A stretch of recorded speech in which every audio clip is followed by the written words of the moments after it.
Okay, let's proceed with number 12. A researcher claims the average pulse rate of adults is 52 BPM. A sample of 18 adults has a mean of 74 BPM with S equal to 4. Test at alpha is equal to 0.10. So we are given the pulse rate.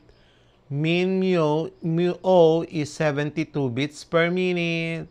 And then N is equals to 18. X bar is 74 BPM. S equal to 4. Alpha is 0.10. So required 1 sample t-test, two-tailed.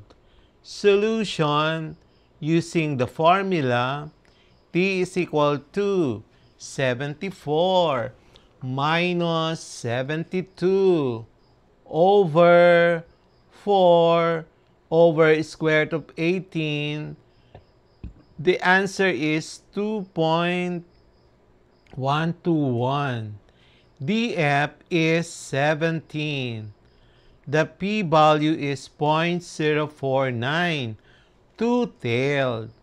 So final answer, since the p-value which is 0.049 is less than 0.1, reject HO at alpha is equals to 0.10. Also,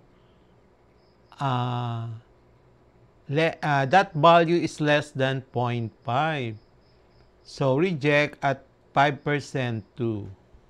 So evidence mean pulse differs from 72 BPH. Number 13. A study tests whether male students N is equal to 30 and the mean 75, S is equal to 6, and then the female students N is equal to 28, male 78, S is equal to 75, differ in math performance. Test at alpha is equal to 0.05.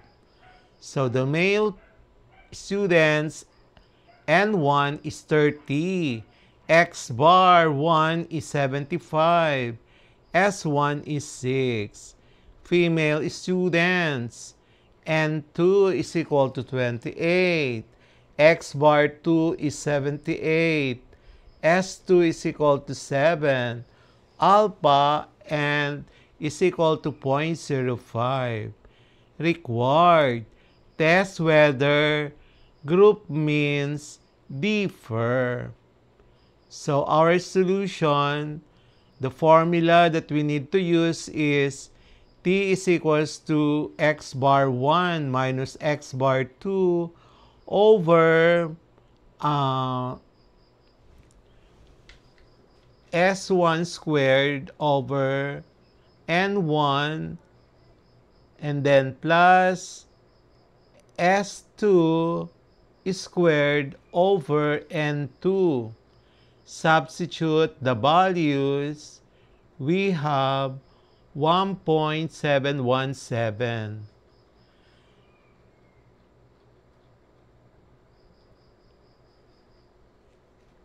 I know the t value is negative 1.747. So approximate DF, the welds, 30 minus 40. Calculated via the Wells formula. And then the P is 0.0882 tailed. Final answer. So since the P value which is 0.088 is greater than 0.05, the interpretation failed to reject HO. No significant difference at 5%. Number 14. Two diets are compared. Group A, N is equal to 25. Mean weight loss is 8 kilograms. S is equal to 2.5. Group B, N is equal to 30. Mean 6.5. S 2.0. Test at alpha is equal to 0.01. So we're given diet A, N1, 25, X bar 1, 8.0, S1, 2.5.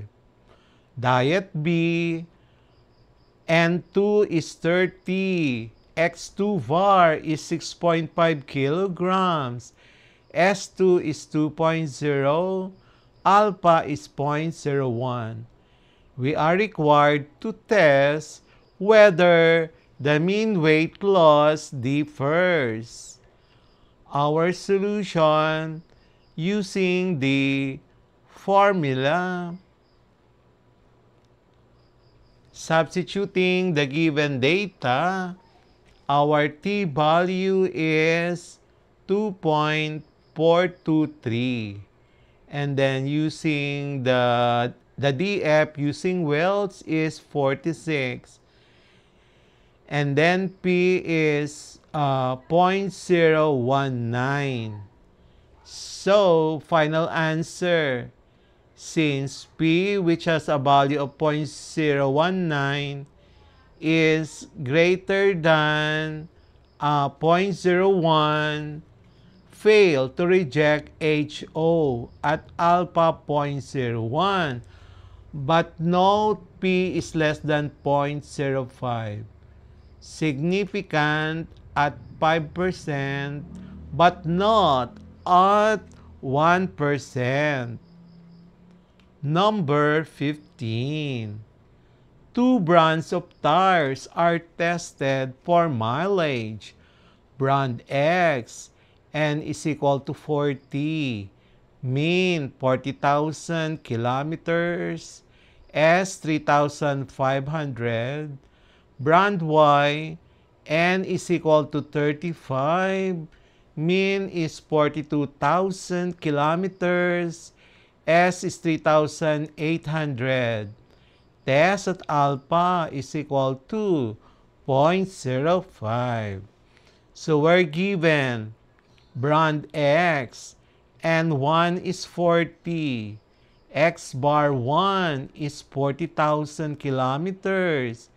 S1 is 3,500. Brand Y, N2 is 35. X bar 2 is 42,000 kilometers. S2 is equal to 3,800. So required, test whether mean mileage differs. So solution using the formula, our t-value is negative 2.358. The DF is large, so P is equal to 0.020 to tail. So final answer, since the p-value, which is 0.020, is less than 0.05, reject HO. Evidence, the mean mileages differ. Number 16.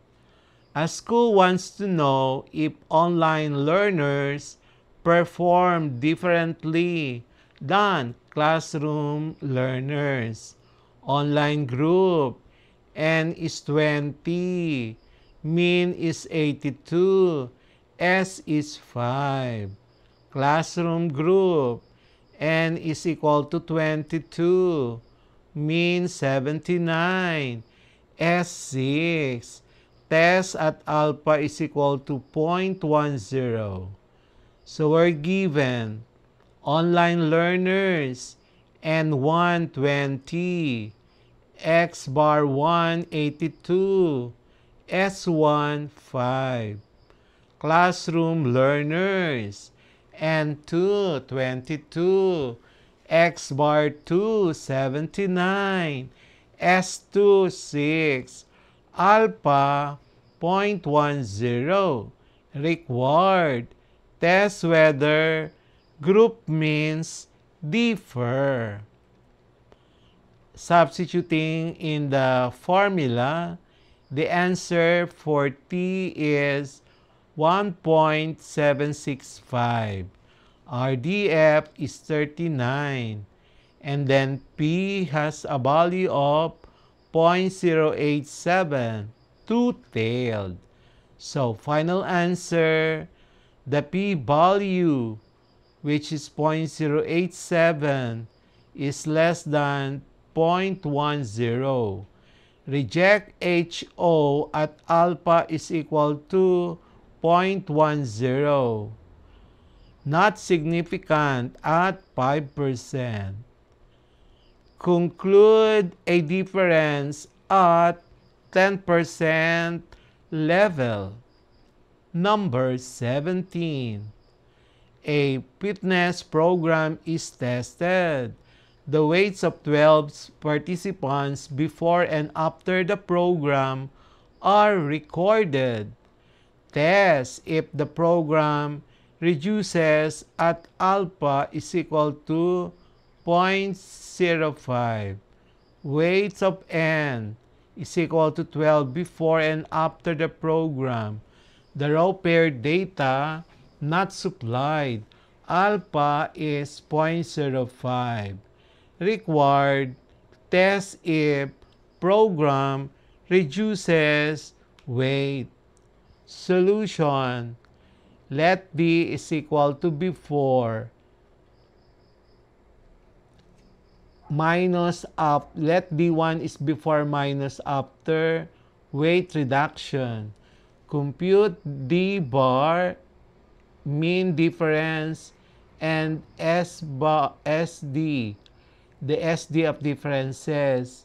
So T is D bar over SD squared of Sn, with df is equals to n minus 1 equal to 11.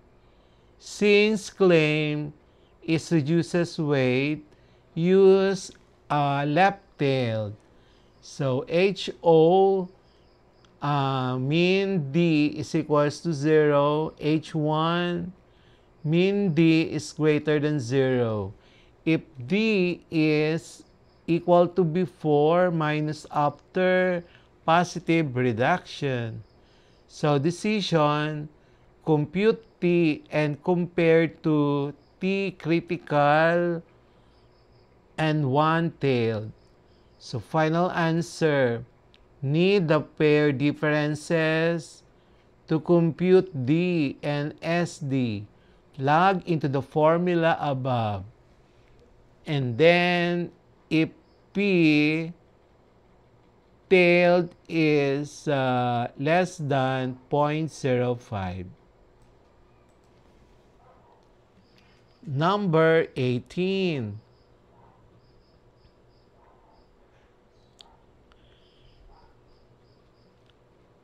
A memory experiment records recall scores before and after a training session for 15 participants. Test if the training improves memory at alpha is equal to 0.01.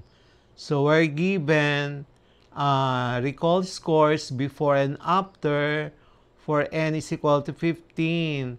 Alpha is 0.01. Raw data not supplied.